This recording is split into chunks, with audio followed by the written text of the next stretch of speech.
Welcome to Going the Extra Mile, a podcast brought to you by Newleaf Training and Development. Each edition is sure to lift your spirit and encourage you in today's working world. Enjoy! Never lose sight of the customer. I firmly believe that we're all meant to serve one another, whether we find ourselves in the role of being served or providing service.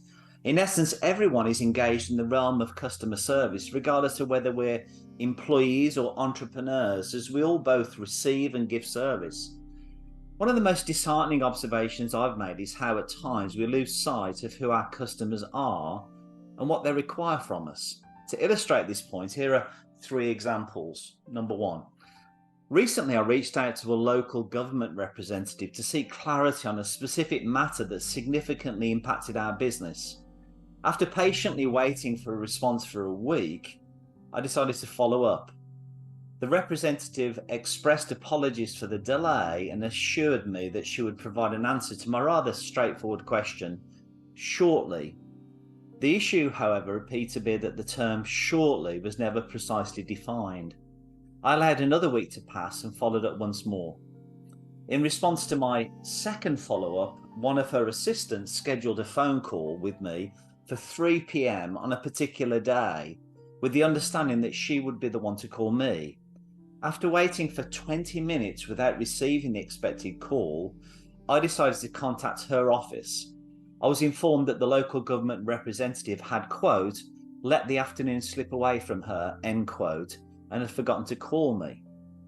Recognizing that email might be a more reliable means of communication, I kindly requested if she could email a response to my question. Subsequently, I was redirected to a colleague of hers who, unfortunately, has still not provided an answer to my question, even after 3 weeks have now passed. It's truly regrettable that I believe this local government representative has lost sight of the fact that her constituents are, in essence, her customers. My guess is that next time I'll hear back from this person will be when we get closer to the elections. My second rather poignant example of someone losing sight of the customer takes me way back across the pond. I was serving as a regional finance director for a major hotel chain in Europe, and I was walking a property with the area manager as the hotel was undergoing a major refurbishment. We saw an older couple struggling with their bag up a few steps to the hotel lobby in the distance from us. I drew it to his attention and suggested we rush over and help. He dismissed my request and said, quote, one of the lackeys will see to it, end quote. I hadn't heard the term lackey much before, but recalled it as a derogatory term for someone in a servant role, a throwback to a bygone era of haves and have-nots, of the ruling class and those who should be considered fortunate enough to benefit from breadcrumbs falling from the table of the upper crust. As I ashamedly allowed myself to be led in the opposite direction, I glanced back to see this grey-haired couple pull their large suitcase up the last of the lobby steps, looking exhausted and disappointed before their stay had even begun. My third and final example happened just recently.